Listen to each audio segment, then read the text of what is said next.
बिस्मिल्लाहिर्रहमानिर्रहीम। आज हम अल्लाह तबारक व तआला का नाम अल-मुइज़्ज़ु जल्ल जलालुहु इस पे बात करेंगे। अल्लाह तबारक व तआला के ये जो मुबारक नाम है इसके बहुत सारे फ़वाइद हैं। जो शख्स पीर या जुमा की रात में मगरिब के बाद 40 बार ये इसम मुबारक पढ़ेगा, इंशाअल्लाह खुदा तआला उसकी हैबत मखलूक के दिल में डाल देगा। नहायत मुख्तसर सा वक्त है। पीर या जुमा की रात को मगरिब के बाद सिर्फ 40 मरतबा पढ़ना, ज़्यादा नहीं पढ़ना इसको।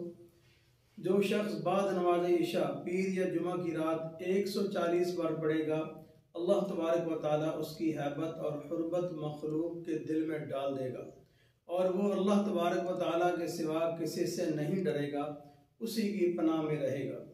जो 140 दिन तक 41 बार हर रोज़ बिला नागा इसको पढ़ेगा, इस इसम शरीफ को, दुनिया और आखिरत में इज्जत पाएगा।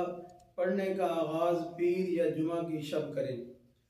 अल्लाह तबारक व तआला हमें ये अल-मुइज़्ज़ु जल्ल जलालुहु पढ़ने की तौफ़ीक़ अता फरमाए और कसरत से ज़्यादा हमें अल्लाह तबारक व तआला पढ़ने की तौफ़ीक़ अता फरमाए और इस पर अमल करने की तौफ़ीक़ अता फरमाए। जज़ाकुमुल्लाह खैरा। अस्सलामु अलैकुम व रहमतुल्लाहि व बरकातुहू।